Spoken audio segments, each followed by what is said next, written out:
But I think next was Justin Fields, right, with the Bears, who was picked 11th overall. And Yeah. for myself, I have him as the lowest ranked, fifth ranked of all the quarterbacks in their preseason. Um, where did you have him ranked at? So I had him at number 4. Personally, I think he had some struggles. I think the media is lying to a lot of Bears fans right now, uh, because he looked very uncomfortable in the pocket. He Mm-hmm. looked like he was getting the ball and then waiting to just run out. He was very flat-footed. He was not going through his reads.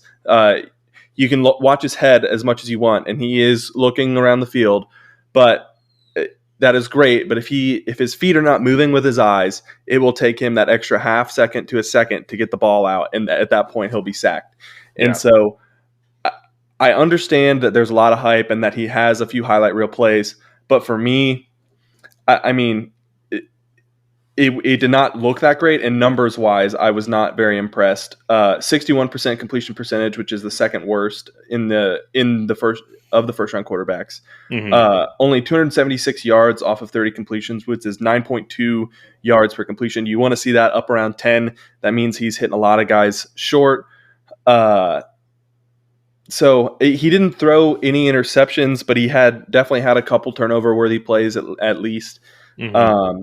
So I think his best performance was his last week, and he did progress, but I still think there's a lot of room to grow, and that the Bears should definitely be starting Andy Dalton going forward. Yeah, yeah. So, and for me, I had him last because I agree. I think he still has obviously a lot of things to work on. He's not as raw as Trey Lance, but Mm. um, him in the pocket definitely. I thought Trey Lance actually looked more comfortable in the pocket in comparison to Justin Fields, and I really think that there was an opportunity for Justin Fields to potentially actually get the starting job because it's not like Andy Dalton was Yeah. super impressive, but Justin No. Fields didn't do anything that was going to be off the charts, um, significantly better than Andy Mhm. Dalton. Besides being able to move the ball with his feet, that's something that he does provide to the Bears. But if he's also, you said he had the 61% completion percentage. I think, man, I think that would have been 30th or 32nd if that was the completion percentage for all Yeah, yeah. for last season's rankings. And Mhm. so in the NFL today, you have to have that upper 60s, lower 70s completion percentage. Yeah. Um, Mid to and, high and 60s is where a lot of the guys are. yeah, a lot of guys are there, and that's average. But yeah, accuracy is a premium, and that seemed like that was his biggest struggle.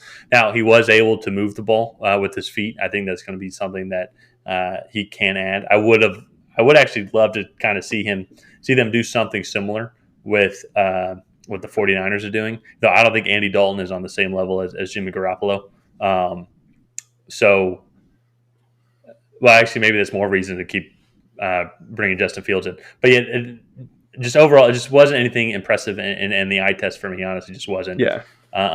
Still has some things to improve on. But